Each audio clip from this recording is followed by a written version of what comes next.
மகிழ்ச்சியுடன் வரவேற்றுக் கொள்கின்றேன்.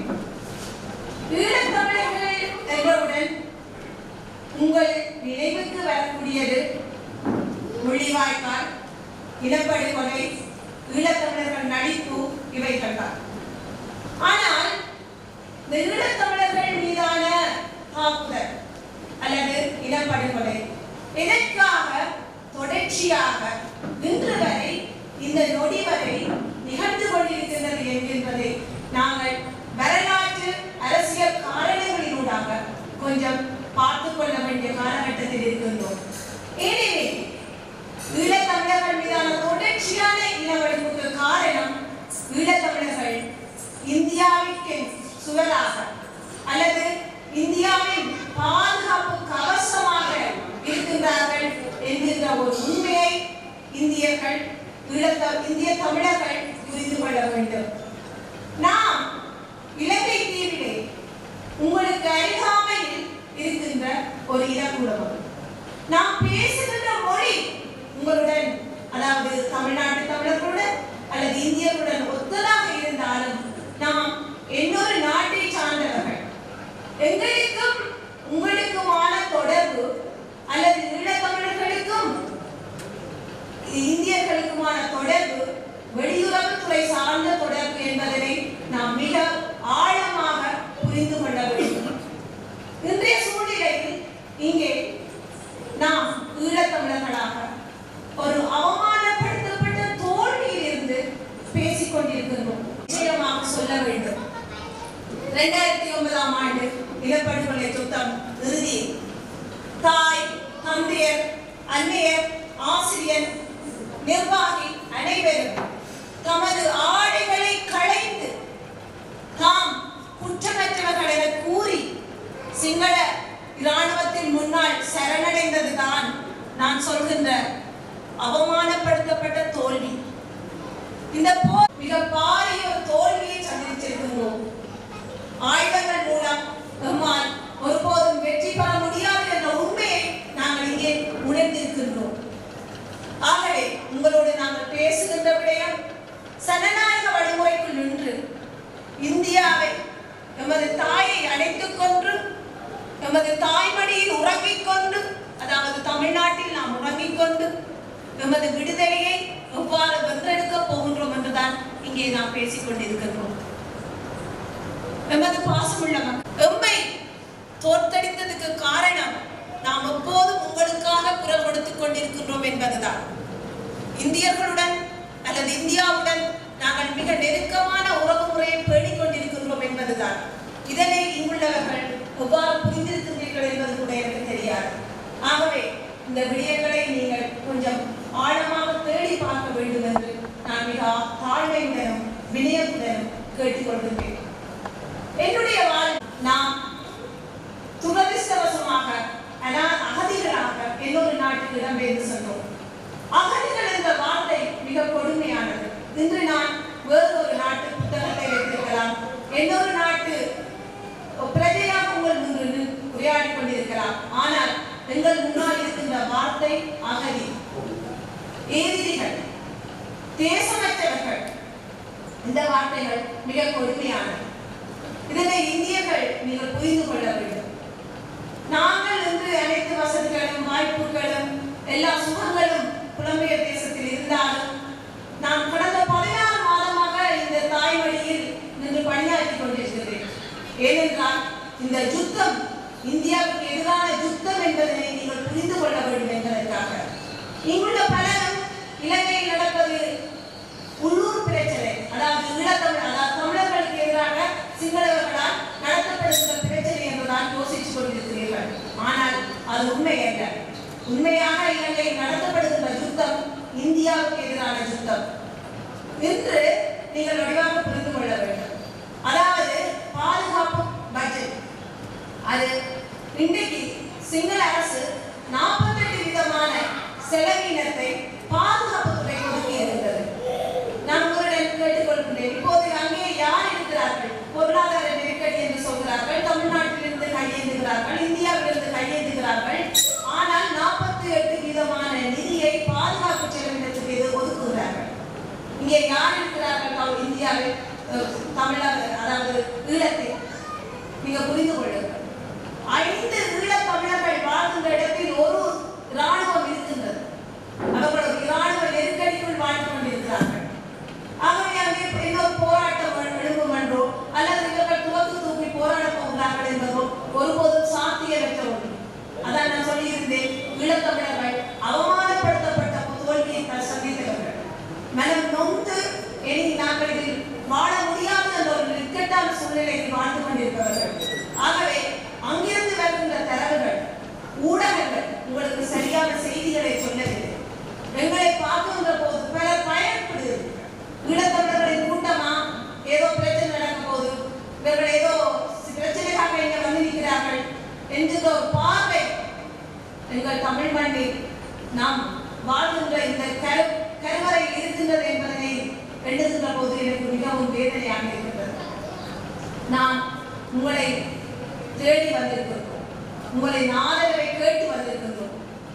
அது மட்டுமன்றி இன்று நிகழ்கின்ற யுத்தம் இந்தியாவுக்கு எதிரான யுத்தம் என்பதனை எங்கள் ஆதாரபூர்வமான தரவுகளினூடாக, நமது புத்தகங்களினூடாக, நமது தொல்லியல் படியங்களினூடாக உங்களுக்கு சொல்ல வந்திருக்கிறோம். ஆகவே நீங்கள் அதனை புரிந்து கொள்ள வேண்டும் என்று நாங்கள் தாழ்மையுடன் கேட்டுக்கொண்டிருக்கிறோம். எங்களை பார்க்கின்ற போது உங்களது பார்வைகள் மாற வேண்டும். ஏனென்றால் கடந்த காலங்களில் உங்களுக்கு சில விரும்பத்தகாத தகவல்கள் உங்கள் மனதுகளில் இருக்கக்கூடும். அதை பற்றியெல்லாம் நாங்கள் இங்கே பேச வரவில்லை, எதையும் நியாயப்படுத்த வரவில்லை. கடந்த கால தவறுகளில் இருந்து கற்றுக்கொண்டு வந்திருக்கின்றோம். நாங்கள் எங்கே தவறிழைத்தோம் என்பதை புரிந்து வந்திருக்கின்றோம். ஆகவே அன்பான நமது தமிழ் மக்களே, நாங்கள் விட்ட பிள்ளைகளை நீங்களும் விட்டு விடாதீர்கள்.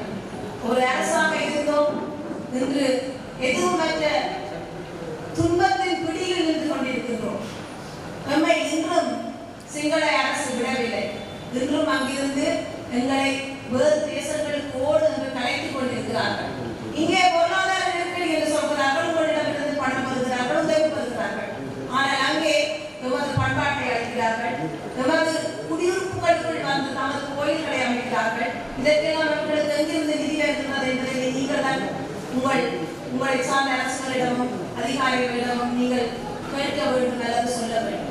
இங்கே நான் 3 விடயத்தை இந்திய அரசு, தமிழக அரசு எங்களுக்கு செய்த உதவியை மீள்நினைவூட்ட வந்திருக்கின்றேன். 2009ஆம் ஆண்டு எங்கள் ஆசானின் ஆசானை மிக இக்கட்டான சூழ்நிலை, முள்ளிவாய்க்கால் யுத்தம் முடிவடைந்து அவர் தப்பி வருகின்றார். வந்து இந்த மன்னாரில் இருந்து நீங்கள் பார்த்தீங்கன்னு சொல்லிச்சுனால் ஒரு 16 திட்டு. இந்த 16 திட்டில் 8 திட்டு இலங்கைக்கும் 8 திட்டு இந்தியாவுக்கு சொந்தமானது.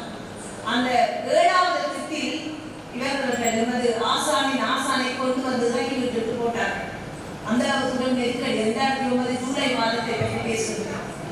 அப்போது ஐயா கலைஞருக்கு தொலைபேசி அழைக்கிறார்கள் லண்டனில் இருந்து. ஐயா, இவ்வாறு திருநாவுக்கரசர்கள் என்ற ஒரு நூலாசிரியர், அவர் இலங்கையின் இனப்பிரச்சனைகள் என்ற ஒரு புத்தகத்தை எழுதியவர், மிகச்சிறந்த அறிஞர், அதை நீங்கள் காப்பாற்ற வேண்டும் என்று கேட்கிறார்கள். அப்போது ஐயா கலைஞர், நிச்சயமாக தமிழ் மொழி வளர்த்த நான் இந்த அறிஞரை காப்பாற்றிவிட்டால் இந்த உலகம் என்னை இகழும் என்று கூறினார். அந்த ஆசானை காப்பாற்றினர், இங்கே தமிழ்நாட்டில் தங்க வைத்தார். இன்றும் அந்த ஆசான் தமிழ்நாட்டில் இருக்கிறார். ஆகவே நமது கலைஞர் ஐயா செய்த அந்த உதவியை அல்லது அவர் நமக்கு செய்த விடயத்தை மீண்டும் இங்கே நினைவு கூற விரும்புகின்றோம். நன்றி மறப்பது நன்றல்ல, நன்றல்லாததை அன்றே மறப்பது நன்று என்றார் ஆகும். ஆகவே நாம் எப்போதும் நன்றியுடையவர்களாக இருக்க வேண்டும். நமது கலைஞர் ஐயா செய்த அந்த உதவியை நாங்கள் இங்கே மீளவும் உங்கள் முன் பதிவு செய்ய விரும்புகிறேன். அது மட்டுமன்றி நமது தலைவி அம்மா அவர்கள் செய்த உதவி என்பது மிக ஆழமானது, வலுவானது, வரலாற்றை திருப்பி போட்டது. அதாவது சட்டசபையில் இலங்கையில் நடப்பது இனப்படுகொலை, இன அழிப்பு என்ற ஒரு சட்டத்தை ஏற்றி வைத்தார். அந்த தாய் இன்றும் எங்கள் கண்முன்னே வந்து போகின்றார். இந்த உயிரோடு இல்லாமல் இருக்கலாம், ஆனாலும் அவர்கள் செய்த நடவடிக்கைகள் எங்களுக்கு மீண்டும் மீண்டும் அவர்களுடைய நினைவுகளை இங்கே நினைவேற்றிக் கொண்டிருக்கிறது. அது மட்டுமன்றி சிங்கள விளையாட்டு வீரர்கள் தமிழ்நாட்டில் வந்து எந்த விளையாட்டும் விளையாட முடியாது என்ற சட்டத்தை போட்டிருந்தார். அந்த தலைவி இன்று என்னோடு இல்லை, ஆனாலும் அவர் ஈழத்தமிழர்களுக்காக செய்த விடயங்களை நாங்கள் மீண்டும் நினைவு கொள்கின்றோம். அடுத்து நான் மிக முக்கியமாக சொல்ல வேண்டிய விடயம் ஒன்று இருக்கின்றது. நமது இந்திய நாட்டு பிரதமர் திரு நரேந்திர மோடி ஐயா, இவ்வளவு பிரதமர்கள் இந்தியாவில் வந்தாலும் முதலாக இலங்கைக்கு சென்று ஈழத்தமிழர்களை பார்த்து ஈழத்தமிழர்களுக்கு தேவையான விடயங்களை கொடுத்த அல்லது தனது எல்லைக்குட்பட்ட அல்லதவருக்கு தெரிந்தவற்றை வீடுகள் கட்டி கொடுத்திருக்கிறார்கள், சில உதவிகள் செய்திருக்கிறார்கள், ஈழத்தமிழர்களுக்காக சில நடவடிக்கைகளை முன்னெடுத்து சென்றார்கள். ஆனால் நாங்கள் இங்கே ஒன்றை புரிந்து கொள்ள வேண்டும். இந்தியாவின் வெளியுறவு கொள்கை எங்களுக்கு எதிராகவே இருக்கின்றது என்ற உண்மையை நாங்கள் புரிந்து கொள்ள வேண்டும். இன்று வரையும் இந்தியாவின் வெளியுறவு கொள்கையானது அயலக நாடுகளுக்கு முன்னுரிமை என்ற ஒரு அடிப்படையில் இருக்கின்றது. அதனால் இந்தியாவிற்கும் அந்த ஒரு எல்லைக்கோடு இருக்கின்றது. அந்த எல்லைக்கோட்டுக்கு உட்பட்டுத்தான் அவர்களால் பணியாற்ற முடியும். அந்த அடிப்படையில் அவர்கள் மீதான நடவடிக்கைகள் சிலவற்றை எடுக்க வேண்டிய காலத்தில் எடுக்கவில்லை என்ற ஒரு வருத்தம் எங்களுக்கு இருக்கின்றது. அதாவது சில சம்பவங்களில் எங்களை தூக்கிவிட வேண்டும், அதை தூக்கிவிடவில்லை என்ற ஒரு கவலையும் இருக்கின்றது. ஆனால் அதனை நிச்சயமாக எதிர்காலத்தில் நிவர்த்தி செய்வார்கள் என்று நாங்கள் கருதுகிறோம். இப்போது வெளியுறவு கொள்கையை மாற்ற வேண்டும் என்ற ஒரு கருத்து பரவலாக உலாவுவதை நீங்கள் பார்க்க முடியும். நாங்கள் வெளியுறவுத்துறை செயலரிடம் கேட்டுக்கொண்ட விடயம் அல்லது நாங்கள் இங்கே வெளியமற்று செயலகத்திற்கு சொல்கின்ற விடயம், இந்தியாவிற்கு சிறந்த பாலிசி சோழ பாலிசி என்பதனை நாங்கள் வலியுறுத்தி வருகின்றோம். ஆகவே நாங்கள் இந்த உள்ளூர் பிரச்சனைகளுக்குள், உள்ளக முரண்களுக்குள், மாநிலங்களுக்குள் உள்ள அரசியல் சிக்கல்களுக்குள் நாங்கள் ஒருபோதும் தலையிட விரும்பவில்லை என்பதை இங்கே ஆழமாக பதிவு செய்கிறோம். எங்களை பொறுத்தவரையில் ஈழத்தமிழர்களுக்கும் இந்தியாவுக்குமான தொடர்பானது வெளியுறவுத்துறை சார்ந்ததுதான் என்பதனை திட்டவட்டமாக உங்களுக்கு கூறிக்கொள்ளும். வெளியுறவுத்துறை கொள்கையை மாற்றுவதற்கான கால சூழ்நிலை மிக நெருங்கி வந்துவிட்டது என்கின்ற ஒரு அலாமை உங்களுக்கு தெரிவித்துக் கொள்ளும். இந்த வெளியுறவுத்துறை கொள்கை மாற்றமடையாது விட்டால் தென்னாசிய பிராந்தியத்தை சீனா ஆக்கிரமித்து விடும் என்கின்ற ஒரு எச்சரிக்கை மணியை உங்களுக்கு நாங்கள் மீண்டும் இங்கே பதிவு பண்ணுகின்றோம். ஏனென்றால் நாம் தோற்றவர்கள். நமக்கு எதிரி எவ்வாறு நம்மை தாக்கினால், எவ்வாறு நம்மை வந்து இல்லாமல் செய்தால், எவ்வாறு நமது அரசுகளை சிதைத்தான் என்பது மிக ஆழமாக தெரியும். இங்கே இருப்பவர்கள் கூட தமிழ்நாட்டில் இருக்கின்ற அரசுகளை குறை சொல்வதோ, குற்றம் சொல்வதோ, அவர்கள் மீது பழி சுமத்துவதோ நமது வேலை அல்ல. ஏனென்றால் தவறுகளை நாங்கள் செய்துவிட்டு மற்றவர்கள் மீது பழி போடுவது ஏற்புடையது அல்ல என்றே நான் கருதுகிறேன். எப்போதும் நாம் எங்கே தவறுழைத்தோம் என்பதனை ஒரு மனித இனம் பகுப்பாய்வு செய்ய தவறுமாக இருந்தால் அந்த இனம் அந்த உலக பிராந்தியத்தில் இருந்து அழிந்துவிடும் என்ற உண்மையை நாங்கள் புரிந்து கொள்ள வேண்டும். நாம் அரசியல் பேச இங்கே வரவில்லை, நாம் அரசியல்வாதிகளும் அல்ல. நாம் இன்று அழிந்து கொண்டிருக்கிற தமிழ் மக்களை காப்பாற்ற வேண்டும் என்று நயமாகவும் வினயமாகவும் உங்கள் ஒவ்வொருவரிடமும் மிக தாழ்மையுடன் கேட்டுக் கொள்கிறோம். அங்கே நடந்து கொண்டிருக்கின்ற, இன்றும் தொடர்ச்சியாக நடந்து கொண்டிருக்கின்ற யுத்தம் மிக கனதியானது. எங்கள் நிலங்கள் கொள்ளையிடப்பட்டுக் கொண்டிருக்கின்றது. 2018ஆம் ஆண்டின் பின்னர், அதாவது இப்போது மாநில அரசு ஆட்சி இங்கே நடந்து கொண்டிருக்கிறது. அந்த அரசுக்கான தேர்தல் நடக்காவிட்டால் எவ்வாறு நீங்கள் உணர்ந்து கொள்வீர்கள்? அது மிக தவறானது அல்லவா? ஒரு ஜனநாயக நாட்டில் தேர்தல் மிக முக்கியமானது. இலங்கை தன்னை ஜனநாயக நாடு என்று கூறிக்கொண்டிருந்தாலும் 2018ஆம் ஆண்டின் பின் வடக்கு கிழக்கு மாநிலங்களில், மாகாணங்களில் எந்த தேர்தலையும் நடத்தவில்லை என்பதனை நீங்கள் ஆழமாக புரிந்து கொள்ள வேண்டும். தேர்தல்களை நடத்தாது எங்கள் நிலங்களை கொள்ளையடிக்கின்ற சட்டத்திட்டங்களை தமது மத்திய அரசினூடாக அவர்கள் செய்து கொண்டு வருகின்றார்கள். அது மட்டுமன்றி 30 வருடத்துக்கு முன்னர் இந்த போரால் இடம்பெயர்ந்த இந்த மக்களின் நிலங்களை அடிப்படையாக்கி கொண்டிருக்கிறார்கள். அந்த காலி திருத்த சட்டத்தை மாற்றிவிட்டார்கள். இதுகளை நீங்கள் ஆழமாக புரிந்து கொள்ளுங்கள். அந்த இடங்களை உங்களுக்கு இருந்த இடங்களை கற்ற பண்ணி இந்தியாவின் எதிரி நாடுகள், அதாவது சீனாவுக்கும் பாகிஸ்தானுக்கும் பொருளாதாரத்து காரணத்தை காட்டி அவர்களிடம் கொடுத்து கொண்டிருக்கிறார்கள். இவையெல்லாம் உண்மையான நான் ஒரு ஈழத்தமிழ்ச்சியாக உங்கள் முன்னே பதிவு செய்கின்றேன். ஆகவே உமது அன்பான தமிழ் மக்களே, உங்களிடம் மீண்டும் மீண்டும் நான் கேட்பது, இப்போது நிகழ்கின்ற யுத்தம், இலங்கையில் நிகழ்கின்ற யுத்தம் இந்தியாவுக்கு எதிரான யுத்தம் என்பதனை நீங்கள் புரிந்து கொள்ளுங்கள். இது ஈழத்தமிழர்களுக்கு எதிரான யுத்தம் என்று நீங்கள் தயவு செய்து எண்ணிக்கொள்ளார்கள். கொஞ்சம் ஆழமாக இந்த யூடியூப் சேனல், இந்த ரிசர்ச் கொஞ்சம் ரிசர்ச் பண்ணி பாருங்கள். உண்மையாகவே அங்கே என்ன நடக்கும் என்றால் உங்களுக்கு நிறைய விடயங்கள் தெரியும். இப்போதுதான் உங்களுக்கு சமூக வலைத்தளங்கள் கொட்டி கிடக்கின்றன. நீங்கள் கொஞ்சம் அவற்றை பார்த்தீர்கள் என்றாலே நான் சொல்கின்ற விடயத்தில் இருக்கின்ற உண்மை தன்மையை உங்களால் புரிந்து கொள்ள முடியும். ஆகவே அன்பான மக்களே, உங்களை மீண்டும் மீண்டும் நாம் கேட்டுக்கொள்வதற்காக நாம் மிக வேதனையுடன் இருக்கிறோம், மிக கவலையுடன் இருக்கிறோம். ஒரு இனப்படுகொலையை தாங்கி உங்களிடம் நாங்கள் கைநீட்டி கேட்கின்றோம். எங்களுக்காக உங்கள் அரசுகளிடம் பேசுங்கள், எங்களுக்காக உங்கள் அரசுகளிடம் சொல்லுங்கள் என்ன நடந்து கொண்டிருக்கிறது. ஒரு சனநாயக நாட்டில் இன்னொரு அரசையும் அல்லது தமிழ்நாட்டில் இருக்கின்ற அரசுகளை விமர்சிக்கிறதுக்கு ஈழத்தமிழர்களுக்கு எப்போதுமே விருப்பம் கிடையாது, அது செய்யவும் கூடாது. ஜனநாயகம் என்பது மக்களால் தேர்ந்தெடுக்கப்பட்ட அரசுகளை மதிப்பதுதான்.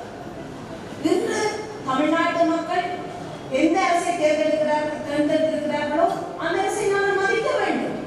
ஒரு சட்டத்திற்கு உட்பட்டு நாங்கள் வாழ கற்றுக்கொள்ள வேண்டும். அவர்களை விமர்சிப்பது, அவர்கள் மீது கல்லறிவது, இதெல்லாம் ஒரு சனநாயக முறைக்கு உட்பட்ட பணியாக இருக்க முடியாது.